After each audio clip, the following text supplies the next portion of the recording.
All right, everybody, welcome back to another episode of Uncalled For. Today, we're going to do a soccer podcast, kind of wrapping up the whole Premier League season, kind of going over our teams and how we thought they did, and talk about transfer rumors and stuff like that too. Um, so yeah, guys, I mean the the season just ended. I mean today's Wednesday. It ended on Sunday. I'm a United fan. I guess you guys can guess how I'm feeling right now. And Feeling good like me. yeah, feeling a lot It's better than Trey ecstatic. is. Shut up. Trey, how's it feeling? Eighth place. Now let me ask you this first before you answer that. I know it doesn't feel good. How do you feel about the season right now? Like how from the expectation at the start to it sort of just falling apart and then rebuilding basically from scratch. I was gonna say Um, it's David Luiz. Ever since last year, when we lost to Chelsea in the Europa League final, they were already like the fan base was already split between if we wanted to keep Emery or not, because I guess a lot of people, didn't see anything in him, and this guy wasn't gonna take us to the place that we wanted. But it was still kind of early. It was only one season, so we just decided to stick with him. And obviously, the first half of the season didn't go as well. Got rid of him, brought in Lundberg. Didn't go as well. You know, it was kind of fast, but we brought in Arteta, and once we brought him in, most points in the league dropped from a winning position, and it just never ended.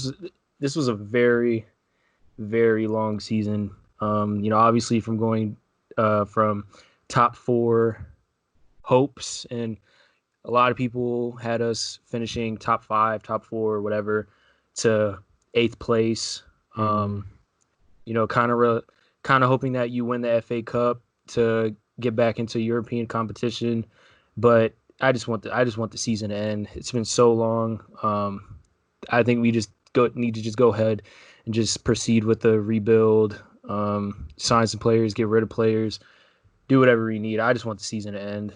It's been Are you such a are long, you stressful season. happy with Arteta? Like, are you like? Do you look at him and say that's our guy? That's the person that's gonna, you know, take Let us me. to the top. I'm gonna say this: from the time he came in and the first game to the last game of the season, there were major improvements. You can see that there's certain players that played like they wanted to be there. They got better. For one example, Granit Xhaka. Mm-hmm. When Emery was the coach, He was out. all you can think of was he got subbed off, took off the jersey, threw it up in the air, and ran straight or walked straight to the locker room. Now he's solidified himself into the starting 11. We can't play without him, because if we play without him, the midfield doesn't look the same. So, it's just things like that make you say Arteta, he's doing his job, but at the same time, we don't have the players for how he wants to play. We have people like Mustafi, David Luiz. There's no depth within the team outside of Aubameyang, Lacazette here and there. There's really no creativity in attack, and there's nobody that can score. So I think we just got to give him a couple transfer windows, give him what he needs, see what he can do, and then we can make the decision if this is the guy that we need to go for it. But overall, I like him. I think he's pretty good. Like I said, there was major improvements. And I'll be honest. I feel like I don't know. Like Arsenal have some really good pieces and some bad pieces. It's like you have a pretty good mix of that. I feel like United are kind of in that same sort of Yeah. spot. I mean, we're a little ahead just because of like our midfield, for example. Mm-hmm. But it's like you're kind of teetering between. You can either put a good run together and sustain it, but then you also have some players in the team that just fucking let you down every chance they get. You know Yeah. what I mean? And it's like for you guys, fucking David Luiz for the most part and Mustafi, just your back line. It's like you guys can play good. It's nice to watch, at times, and then it's like out of nowhere you'll have somebody just royally fuck something up. And it's like it's the same Exactly. thing with United though. We do this like where most of the time we get scored on. It's not really that somebody just like puts a nice passage of play together and scores to finish it off. It's usually just like Just your own it's a team messes it's it a up. culmination of a bunch of individual fuck ups where it's I feel like, like the same thing with Chelsea. oh yeah, exactly. I mean, all our teams. It's like, That's kind dude, of funny. it's like All our teams have the Fair. same just let issues. it to Harry Maguire and Lindelof to fuck something up, and then De Gea is gonna fucking have one of the worst save attempts you'll ever see, and it's just like, you know, just the And that goes to turnovers. show Leno's stats just goes to show how bad our back line is. There's no, I think, dude, I can't remember how many saves, but he had an absurd amount of saves before he got hurt coming back from the restart. And it's just like no goalie should have that many saves. Well, see, that was like, and I wish I had the stat. Like, that's why De Gea used to be so valuable for us, was because the expected goal stat. I think De Gea was like, plus like 10, or it was something crazy, where it was like he was making saves that should be goals and was winning us so many points that we didn't deserve. That's why I can't turn on the guy, is because I mean, I was talking to Ben about that earlier. That's a guy that look at the career trajectory here. If he leaves Manchester United in 2014, goes to Real Madrid, I'm just gonna go ahead and say it. If Keylor Navas can be there and win Champions Leagues, De Gea can do that too. So let's just say the goalie's kind of irrelevant, because it kind of was for most of their, Champions League wins. De Gea would have 4 Champions League trophies right now, being Spanish and being the number one for Real Madrid. He would be looked at right now as maybe the greatest goalie of all time. With 4 Champions League trophies, some La Ligas thrown in there, Real Madrid and Spain's number one, he'd be looked at so different, and it's like he stayed here, whether he really wanted to or not. I think it's kind of a mix of both. I think there's a lot of times where if you would have given him just the choice, he probably would have said, fuck you guys, I'm leaving, and I wouldn't have blamed him. But yeah, that's the kind of thing with our teams, the top teams don't really they kind of iron out those mistakes. It's the little things that kill you, and Arsenal started off the restart pretty bad. I don't really know if it was bad. You also played some good teams, which is rough. I know the one that hurt the most for you guys was losing the Spurs. Yeah, At the especially with and that's another thing that goes to show what you said earlier. It was a lot of individual mistakes that really lost us the game. Dude, that game was like That right there was Kolasinac, that pass prime. back. Exactly. Like, I blame him more than I blame David Luiz for that, because that pass back was just, I mean, so bad. That was just like amateur right there, and you can't give Son that kind of chance because he's gonna score it. And I mean, that's typical Arsenal game day. You know what I mean?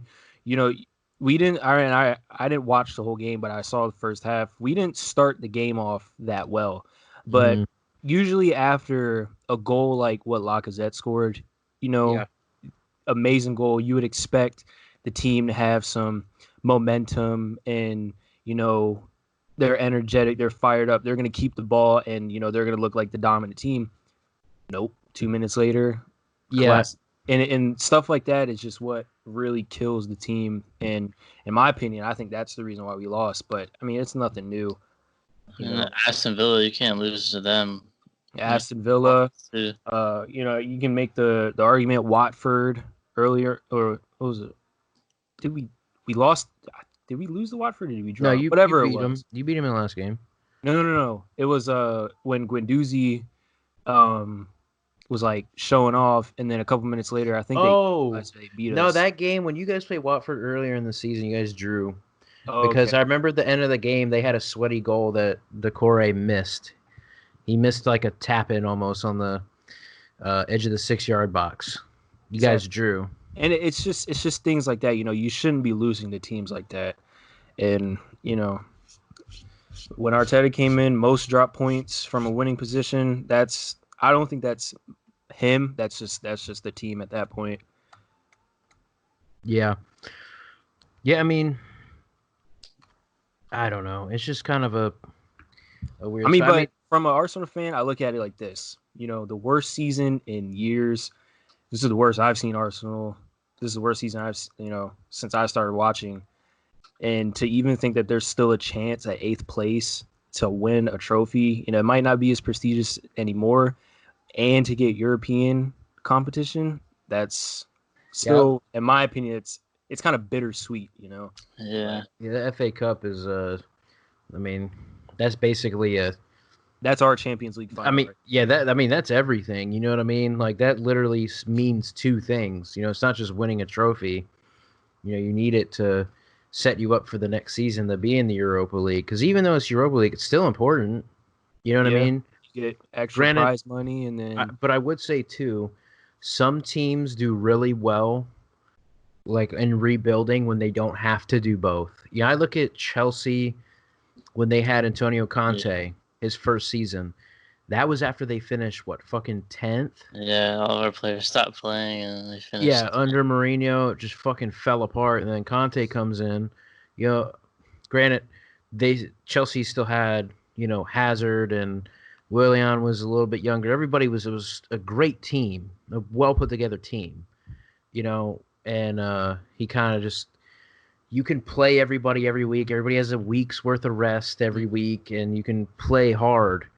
And but it's a different, to like where Arsenal are. You need to bring in players, and you need some kind of European, competition to do that, to attract the players too. To attract them. But it's also better for youth players because you can. I mean, a lot of the Europa League games are fucking bullshit for the Premier League teams and other high end teams. Like you're playing I look at United. There's no reason in the world that we shouldn't win the Europa League this season. We have a 5-0 aggregate lead on Lask that we're next. I don't expect any fucking regular start. I don't know if one player that played the last game of the season will play in that game. I don't see why we would. We have for 5. It's good for the youth player. I would start.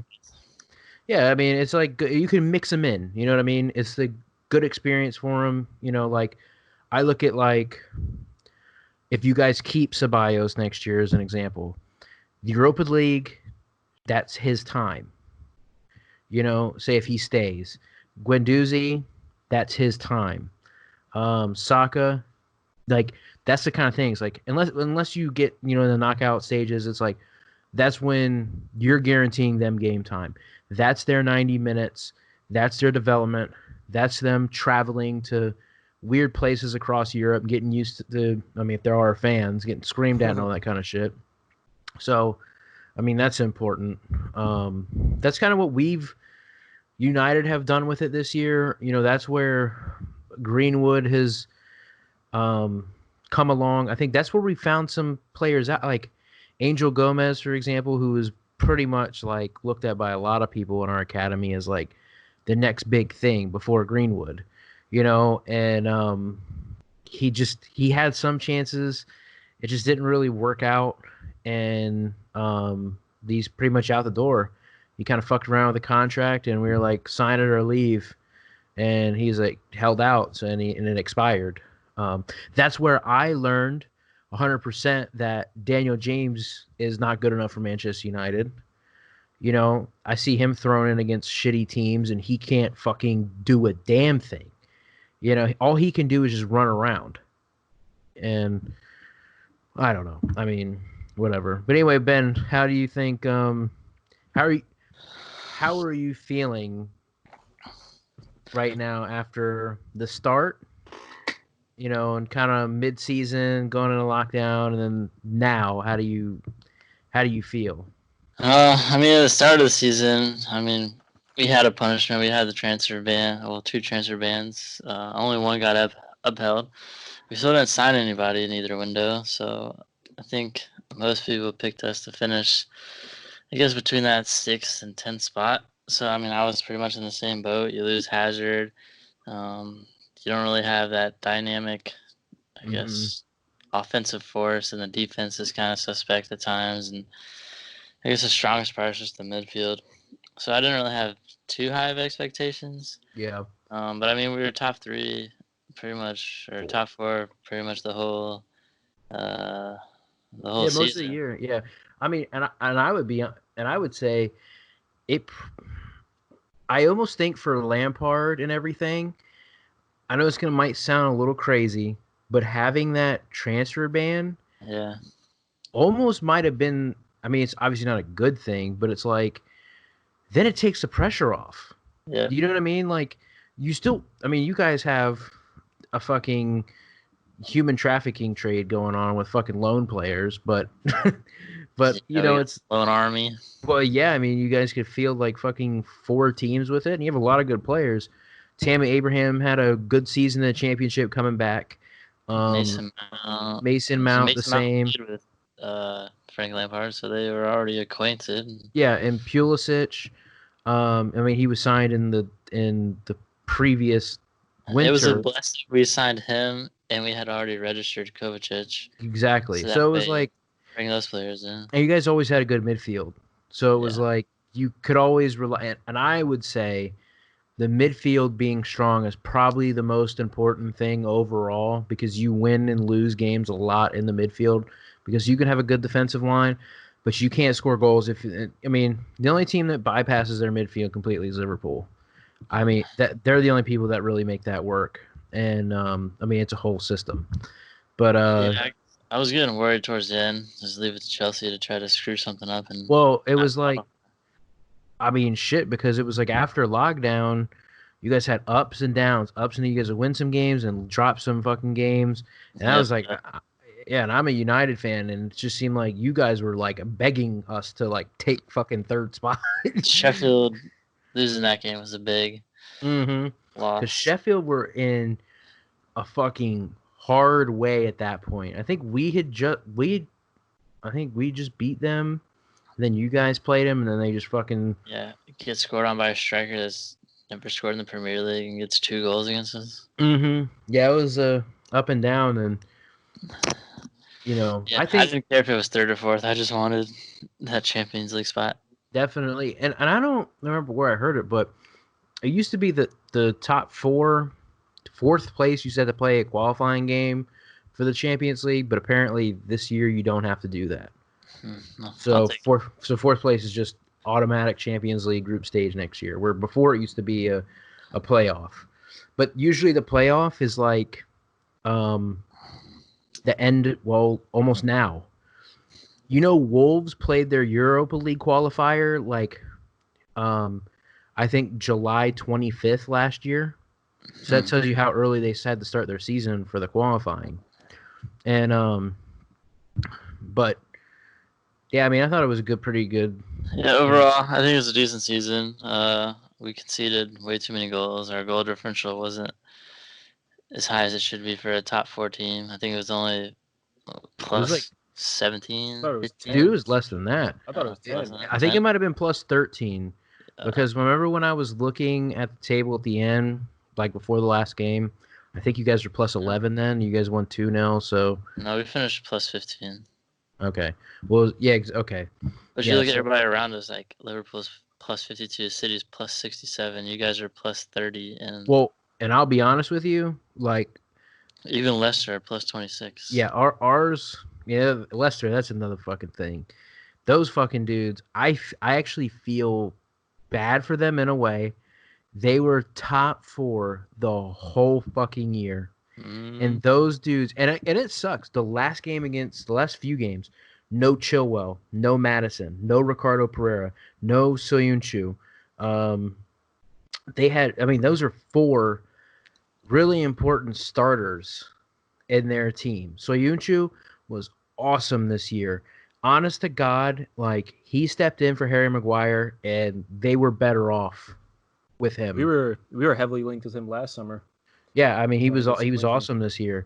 Chilwell, one of the better left backs in the league this year. Ricardo Pereira, the right back, he's awesome. James Madison, he got him a nice contract. Well, because you just think about Madison. You realize last season the only player in Europe that created more chances than him was Messi. In all of Europe, James Madison was second. And so that's huge. That is huge for them, to lose that. And I was fucking. I mean, obviously, I'm happy about that. Go to play against us is a week inside. I definitely think the end of the season would have been different if all those players were available. You know, but shit, as a United fan, it's crazy because at one point in the season, dude, when we were about mid-table, like Solskjaer was like a game away from getting fired. He was like, I can't remember. I need to look at the fucking games, but I remember it, dude. It feels so long ago. Like I said, it's been such a long season. I remember it. You were saying like there was talks where Solskjaer has, he has to win this game, and if he doesn't, he's out the door. And it almost just seemed like every single time that happened, he won the game. Go on another bad streak, about to get kicked out, won the game. Exactly. He would always win when it always seemed like he would always fucking win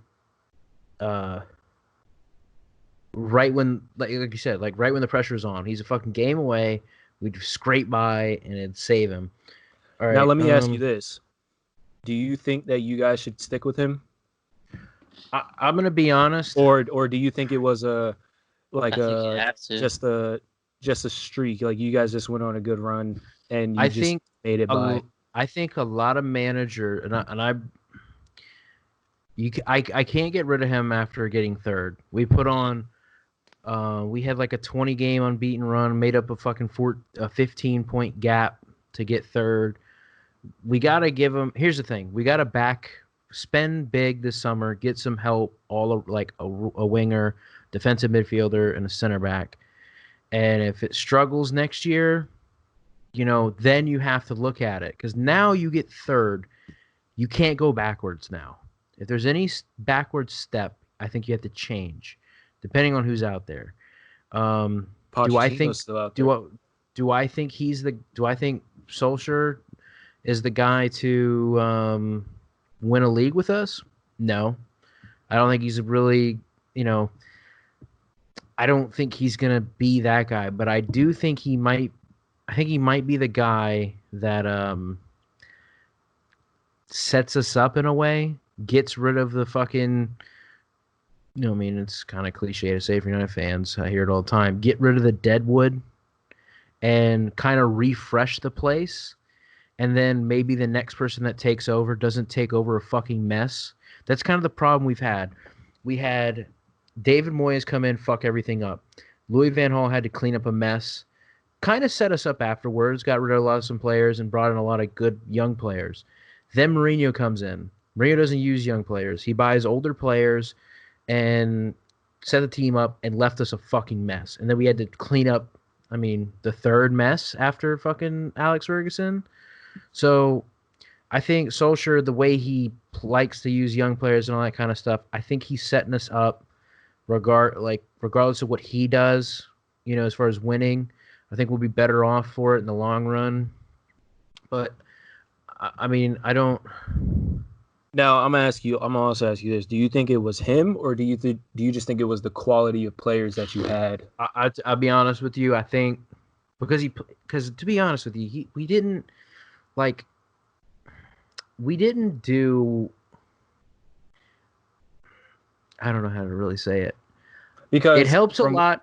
I'll tell you what, the lockdown saved us because when we came out of the lockdown, all your players healthy. Bruno gets more time to train with the team. Even if he was good before the lockdown, we played a couple games. But the lockdown, you get to train more with the team. We get Paul Pogba back. We get Rashford back. And Martial gets to rest. You know what I mean? Because before that, we didn't have Pogba and we didn't have Rashford. Bruno had just came in. You look at one point in the season, we were playing fucking Fred, McTominay, Andreas Pereira in midfield. Then we got to end the season with Paul Pogba, Bruno Fernandes, and Matic. You got some rest. You know what I mean? And it's like, that's like kind of like a FIFA career mode type move where you just fucking have a whole new midfield that's like, Paul Pogba is world class. Bruno Fernandez, I didn't think he'd be. I really didn't think that his numbers would transfer over. I know he had a lot of penalties, but Only a little bit. Was that I like mean, 50% of his goals or something like that? probably around there. But still, he had, I think what, Yeah, you can seven still say goals he in the. was He had 7 dynamic. goals in the league, but he also had like 8 or 9 assists, which is really good. But also, he had a lot of big goals that weren't. And even if he scored 4 or 5 goals that aren't penalties, that's still a lot for a central midfielder. He Yeah, because doesn't you know play in. nobody else playing in your midfield is gonna score that. And the thing is with him too, the difference is, and besides the fucking penalties, he's creative because he tries things. That's the thing. When Fred and McTominay play, and Pereira, they're very hesitant to try an over the top ball or a quick one touch pass that's going to try to put through the channel or thread a pass through somebody. They don't do that. They don't have the ability to do that. That's one Bruno thing that I did does. see in the Leicester City game. There were a lot of like passes in the final third that he made and gave the ball away. But when you look at it Yeah, from a different perspective, if that ball would have got through, and I mean, it was close. yeah. I Some mean, are it was close, like and it's a like, toe from being through. And if he would have got like if those passes would have would have been complete, then and and you don't get anywhere if you don't try something. and You he's know what I very mean? progressive too. He likes Yeah, to he pass the doesn't. ball He forward. doesn't like to go sideways and backwards. He wants to go forward, and he's a leader too because United don't have any. Maguire shouldn't fucking have the captain's armband. That's a fucking joke. That's super Bruno shit. from the day we signed him, I remember the first game against Wolves. He was like, I think he was signed and he had only been with the team like 2 days, but he's on the field and he's bossing players around where to stand and where to go and calling for the ball and yelling at people. And it's like, I mean, dude, the guy doesn't even fucking know anybody yet. You know what I mean? And it's like he's already telling everybody what to do, because you know, he wants to win and cares and all that kind of shit. And it's like, because he said he's like, I'm a fan because when I was younger, you know, I watched and idolized Ronaldo playing here at United because he's Portuguese, obviously. So that was kind of the thing. And so he wants to win because that's all he saw them do was win. So, but to answer your question, I mean, like I said, I think a lot of managers probably could have put together a good run with a healthy starting 11 because we do. I mean, Martial had an amazing season. His record high goal scorer, he had 22 goals and 9 assists. Rashford had 22 goals and 8 assists. Mason Greenwood had 17 goals and I think 5 assists. So it's like, everybody kind of took a step up, and Rashford and Martial missed a huge chunk of the season. Both of them did.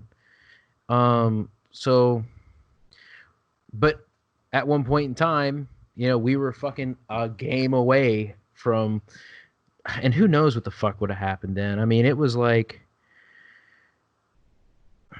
I don't know. It was rough. It was like, here's the run. I'm looking at it. It was, shit, this is even in September. We lost 2-0 to West Ham, beat Rochdale and Pens. We tied with Arsenal, tied with AZ Alkmaar, lost to Newcastle, drew with Liverpool, barely scraped by Partizan. But then we picked it up. Pressure's on. He beat Norwich, then beat Chelsea. Then we lose to Bournemouth in the league. You know what I mean? And then we tie with Sheffield. Then we lose to Astana in the Europa League. Then we tie with Aston Villa. And it's like, then the pressure's on again. Then we beat Spurs. Then we beat City. You know what I mean? It's like he'll go through these stretches and then somehow we'll barely get through. So, and then we had the one again where we lost to Liverpool and then lost at home to Burnley. But I don't know. But I'll tell you what. I don't care how we did it. Our players were gassed in the last game, but I am so fucking happy we got third place. I'm so fucking, I don't know. I would have been in a fucking cave somewhere if we would have lost to Leicester on the last day. My summer would have been ruined if we would have lost that game. Well, the way that game was going in the first half when Leicester missed, oh my god, Yeah, dude. well, they Had like what, like 2 one-on-one opportunities.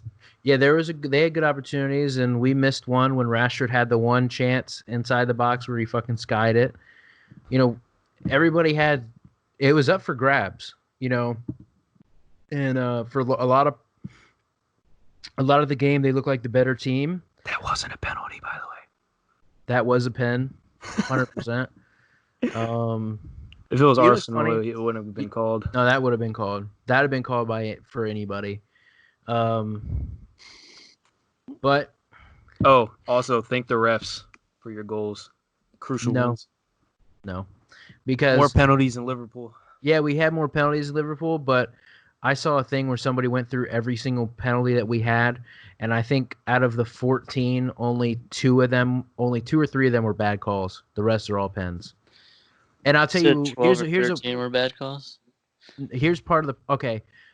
When Mason Mount scored that free kick, Marcus Alonso dove to get that. Yeah, the same thing for Liverpool when they had their free kick. The guy dove. But it's just karma. So the thing is, the reason we get a lot of pens is because most of the time that we run into the box, it's usually one player trying to fucking run through 2 or 3 players and gets fucking tripped or something. Do you know what I'm saying? It's different when you're passing it around in the box where everybody's already spread around. Us, it's like trying to fucking, on FIFA, you're trying to skill through a bunch of people and you get fucking bumped. So it's different how you approach it and how you approach the box. And we counterattack a lot. So most of the time we fucking we're in a fucking full speed, counterattack when somebody gets fucking hit in the box. You know what I mean? Then it's a lot more likely. It's just like I said, it's just the way it is. And it's funny because I was watching the True Geordies kickoff show they have, dude, and they all. There's one United fan on there, and Hugh Wizzy. I don't know if you know who he is, Trey. I'm familiar with him. Yeah, he was like kind of defending United because he's like, I mean, they got a lot of young players. He's a very good, like, neutral kind of guy. He's an Arsenal fan, but he gives teams respect when he, and credit that they deserve. Dude, everybody on that were fucking like, oh, United are so shit and blah, blah, blah. And it's like, everybody was just fucking hating. I don't know. But I don't know. I don't think Solskjaer's really going to do much. I don't think he's going to win. He doesn't do anything tactically that's outstanding ever. He doesn't really do, his substitutions sometimes fucking blow my mind. The way sometimes we'll approach certain games fucking pisses me off. I'm not a huge fan of counterattacking. I mean, I think if you look around Europe, most of the dominant teams are all possession-based teams. Mm-hmm. I mean, I don't think there's not one champion across Europe that's a defensive counterattacking team. So, yeah. Bayern Munich don't. Barcelona, Real Madrid don't. PSG don't. I don't know. Who else am I forgetting? Liverpool don't. City don't. Arsenal don't. Juventus don't. Arsenal don't. You guys don't. So, exactly. But champions. So what do you guys think your teams need to improve to defense? Make the top 4, because I mean this season was like really, really exciting, and I mean I kind of hate the way it is now. I kind of like it the old-fashioned way where it was pretty much the same top 5, top 6, in the same. Maybe there's a surprise team. I don't like how this whole 3 to 7 is 6 points within each other, 8 points within each other. I don't like that. I think it's kind of cool when they're close. I hate it. But it just shows how shit the league is when your first place and second place team basically are in their own fucking league and everybody else is fucking battling it out to see who can, be the third or fourth best team. And I mean, I I've already remember it, dude. I miss it. I miss when Arsenal was consistently getting fourth place. I see. It was very frustrating when we were getting fourth place, but now after that happens, I'm very grateful that we had all those fourth place finishes because I would do anything uh, to be fourth place. tell me about wanting to go back to the old days. I mean, it'd be nice if United won, but you got to think about it. Alex Ferguson was a manager for 26 years and he won 13 titles. That means he won it on average every other season for 26 years. He was the only, he three-peated the fucking Premier League twice. Three-peat. But to answer your question about the transfers, we need a defensive midfielder, a right winger. I know Greenwood did awesome, but we need a natural winger. Sometimes the problem with the play is that he comes. Just say he'll come- Sancho. Just don't say. Just say Sancho. Just say you want Sancho. 'Cause I want know that's what you Sancho, want. but we just exactly. need a natural winger. I'll take Kingsley Coman as the backup option, Stop. or Adama Traore. I would love to have him, because I think he can be a real game changer, and I think if you put him with even better players around, if you have Paul Pogba putting through balls to him, okay, or Bruno, I just think it'd be amazing. But a defensive midfielder that just can run, just is an upgrade on Matic, and then a center back, somebody that's a real fucking good center back, not fucking a fraud and Harry Maguire.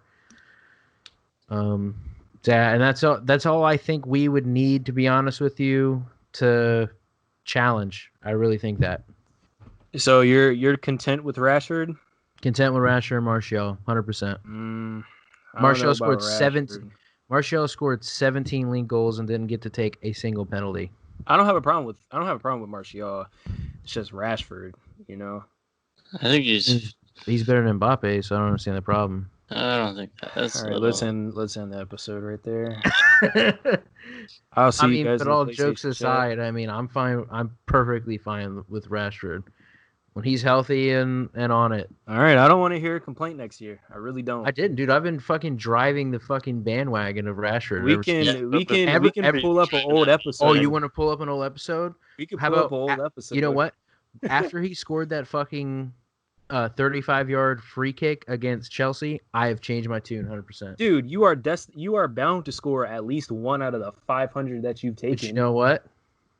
He scored at that time, and I changed my mind. Let's give a shout out to all the 30 elders that he hit in the. Hey, you know what? I'm sure they were okay with it after he scored that one. Kill somebody with them free kicks that he was taking. Oh, for sure. I'm sure he's probably. I mean, just imagine like not paying attention, like you turn like looking at somebody or talking to somebody, and a fucking knuckleball just smashes you in the face. Oh my god! But yeah, what about you, Ben? That's all I think we need. I don't know. I definitely wait. Before you say anything, I think you guys are finished. I don't think you guys need anything else. Timo Werner about to get Kai Havertz. Defense. Dude. Come on, dude. Dude, I would love to have Havertz and Werner scoring 6 goals. I wouldn't mind giving up 4 if we could score 6. Going forward, we're fine. Maybe and they're the worst goalie in Europe. Yeah. You guys are linked with Declan Rice, right? Yeah, and a lot of other players. But like we have a defense that's clearing balls off their own faces and putting people through on net.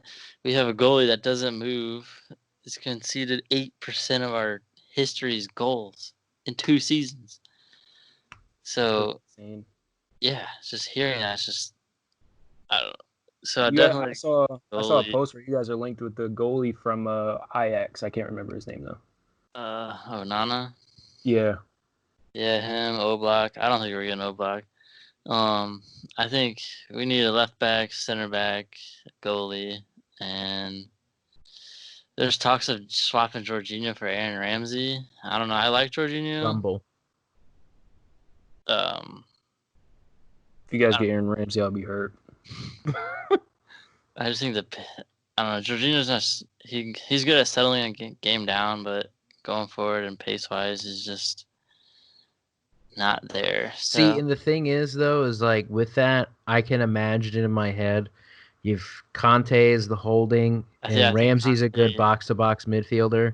And then your left side is going to be kind of a little bit more of a creative Mason Mount type player as your other number 8, What's wrong Yeah. with Kovacic? or him. Nothing's wrong with him. He's fine. Yeah, Kovacic, I love yeah. having him. But you got to have rotation. Mhm. You know what I mean? Because if you don't, like, Well, Well, that's Ramsey like would be the perfect rotating midfielder for We that. still got Loftus-Cheek there, and if we keep Barkley, which we're probably gonna sell Barkley, but biggest things you need: left back, center back, goalie. yeah, because you got to have rotate. Because that's like United, we didn't have any.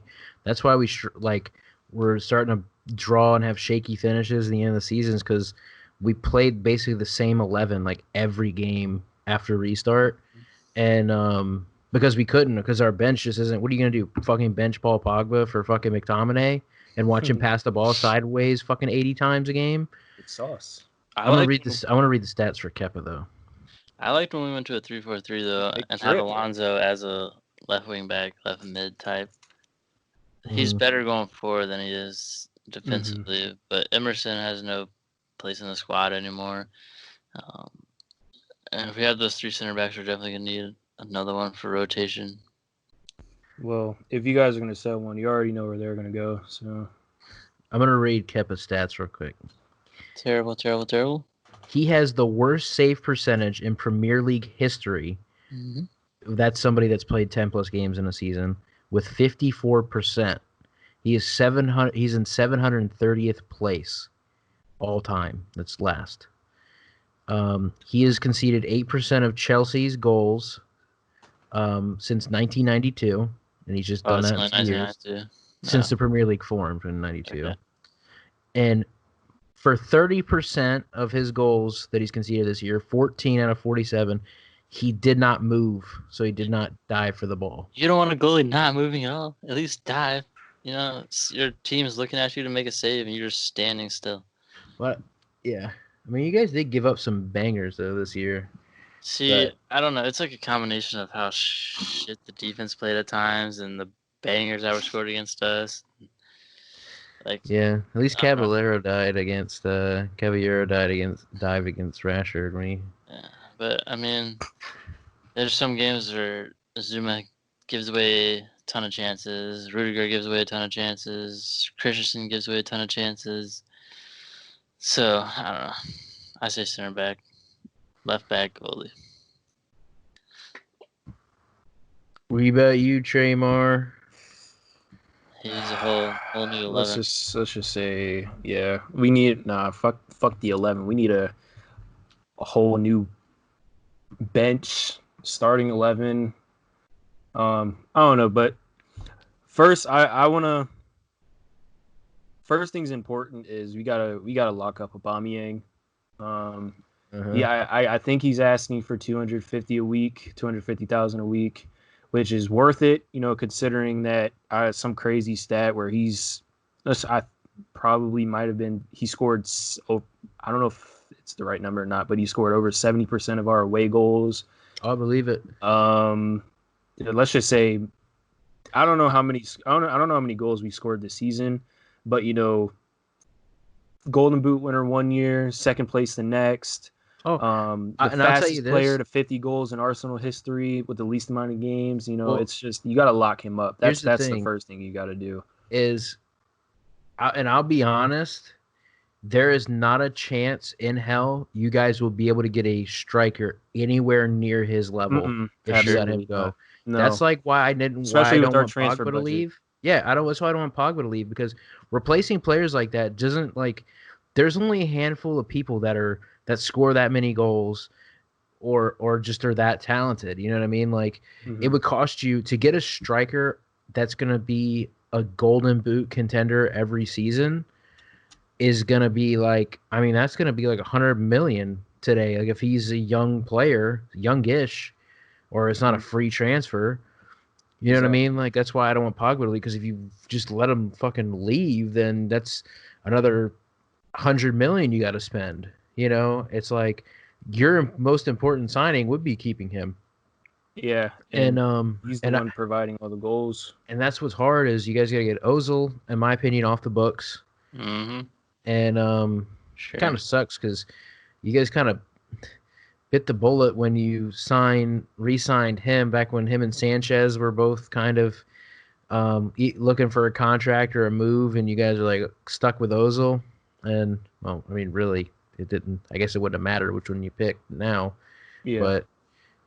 but you kind of sacrificed a lot, you know, Mm. and that's why making at least the Europa League means a lot. And that's the thing is like you look at like Aubameyang, okay, like because he's what now 30 or 31. Just turned 30, I think, if I believe. Okay, so if Barcelona say, "Come here, we'll give you 180,000," Suarez is kind of on his way out. You can lead the line here. Messi's going to be behind you, and he can have a run at La Liga and the Champions League. You know, that's the kind of problem. Is it's like sometimes you get where you're not quite cutting it, and then players that are towards the end and need to win now or want to win now. Did you see the thing about what his dad said? Aubameyang's dad? No, I did not. So I saw it on Twitter. I don't know if it was on Instagram or something, but his dad like commented saying that they already know the decision they're making, and God, what the fuck did he say? It almost seemed like he was almost hinting at him moving away, because he was like congratulating him on like how many goals he scored and stuff like that. Mm. And I think he said something like about a new challenge or whatever too.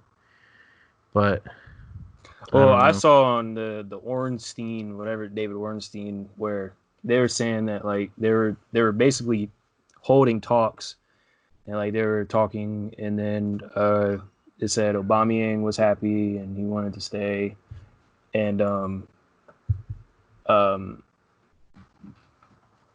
that he was looking for 250 grand a week.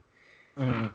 And like I said before, it's just that's probably the most important thing is to lock him up. Obviously, get a whole new defense. Well, Kieran Tierney, he's been good. He's been a solid pickup. Yeah, he's good. And another thing is, like we have no rotation. Like we play a lot of young people coming off our bench, But you guys re-signed David Luiz. I feel like to me that was more of a veteran type thing. Because we still have a center back coming in, Saliba from France. And that'll be like a new signing. So yeah, I heard he had a really good season in France. We're linked with Upamecano. That's not gonna happen. yeah, I heard he's like because I think United were linked with him. You know, he actually played for our academy at one point in time too, but he was like quoted at like 60 million or some shit. Mm-hmm. And that's a lot, you know. I just we just need creative. We need somebody that can help Aubameyang, because when Aubameyang comes off, we have nobody. We sub in Nketiah and Nicolas Pepe didn't have the best season. He was more of a rotational player. Lacazette's not going to do what Aubameyang does. He's linked with Juventus. And that's the thing. I feel like you guys need to build more around Aubameyang. I feel like sometimes he gets kind of pushed around out wide and shit like that, and it's like, yeah, I mean we're a one-trick pony when it comes to scoring goals, really. Yeah, that's why I've kind of felt like, and I'll be honest, like I don't. It seems like Arteta doesn't want anything to do with Ozil, for sure. But I still think if you set the team up right, I think Ozil would still have a place. I think he'd do really well. I'm not sure about that, because we play set like now, now that we got our philosophy set in stone, and what it's clear what Arteta wants to do. He wants to press. He wants to keep possession. He wants to play these passing patterns and stuff like that. He wants people to track back. Ozil's not going to track back. We've already seen it with Emery. Ozil is not going to track back. He's going to stay up. He's not going to run towards the ball. He's a luxury player. He's lazy. And he basically needs the ball for him to be Ozil, if that makes any sense. Yeah, he's not Ozil if he doesn't have the ball. Yeah, you have to. He's a luxury type player, and that's why he left Real Madrid, was because that's how, because Mourinho was the coach. Okay, so if you know anything about fucking Jose Mourinho, that's the number one thing he hates is somebody that doesn't fucking sprint all around the fucking field and do everything he asks. That's him and I don't know, but it's just. But if it was me, if I was the one to reshape the team, I would definitely, like you said, we got to get a lot of people, out of the team that have no place. Ozil, Kolasinac has got to go. Mustafi's got to go. I would honestly get rid of Bellerin too. He's not the same anymore. We just need a whole new identity. I would get rid of Torreira, to be honest with you. I love Torreira, but he's not. I think he's an easily replaceable person. We got to get rid of the people that are easily replaceable. You can replace Lacazette with Aubameyang. Put Aubameyang in the striker spot. He's probably going to score more goals than what he does now. Pepe can stay. Well, Pepe's going to stay because of how much he costs. Yeah. Because if trying to get rid of him, you'd have to. And when Pepe was good, he was really good. But it kind of there was certain games where it was kind of like he was just going with the flow, and he was whenever he got the ball, he got the ball.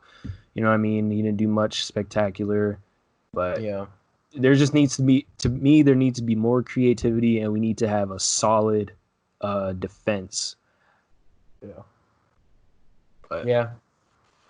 Well, anything else you guys want to cover? I mean, I think that's pretty much everything. Yeah, I think that pretty much sums it up. Okay. All right. Well, everybody, thanks for stopping by and listening to. I think this is our third soccer podcast. Make sure to follow us on Twitter at The Uncalled For. Follow us on Spotify and iTunes at The Uncalled For Podcast. Hopefully, and we always say it, we're going to do more and be more consistent. We're trying. And keep an eye out for the YouTube as well. We're going to try to make sure we get everything up there as well. Also try to put our old ones on there as well. But we appreciate everybody listening. Hope you all have a good day. Hope you all are still safe. And we'll catch you guys later.